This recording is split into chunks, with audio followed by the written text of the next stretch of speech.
देखिए, विभाजन की बात मुज़फ़्फ़र हुसैन बेग जो एक सीनियर लीडर हैं, पीडीपी के डिप्टी चीफ मिनिस्टर रहे हैं और मेंबर पार्लियामेंट हैं, उनको ये शोभा नहीं देता और ये बयान बहुत ही निंदनीय है।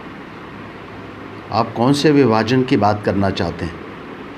आगे ही हमारे लोगों ने इस विभाजन की वजह से अनगिनत दिक्कतों का और जो माहौल आज की तारीख में ख़राब हुआ है, ये सब उसकी वजह से हुआ है।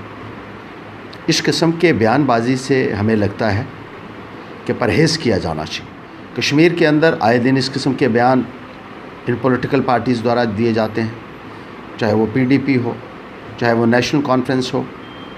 अलगाववादियों को अपीज़ करने की कोशिश की जाती है, आतंकवादियों की जो है तुष्टीकरण करने की कोशिश की जाती है, मज़हब का सहारा लिया जाता है अपने पॉलिटिकल बेस को रिस्टोर करने के लिए। ये बड़ी दुर्भाग्यपूर्ण बात है कि ऐसे ओहदे पे रहते हुए इस ढंग के बयान यहाँ पे देना, प्रोवोकेटिव स्टेटमेंट्स का आना शोभा यहाँ पे नहीं देता कि वो उस चीज़ पे यहाँ पे वो पहुँचे हैं, उसकी गरिमा का उल्लंघन यहाँ पे कर पाए।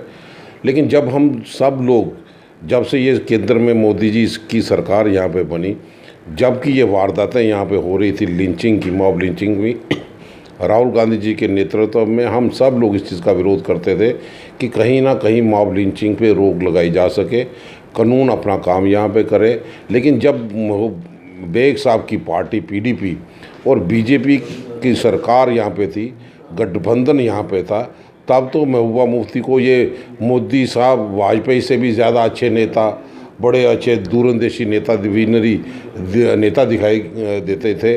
और बेग साहब की तकरीर पार्लियामेंट में अगर सुनी जाए तो उन्होंने इनको भगवान का रूप का अख्तियारत पे यहाँ पे दिया।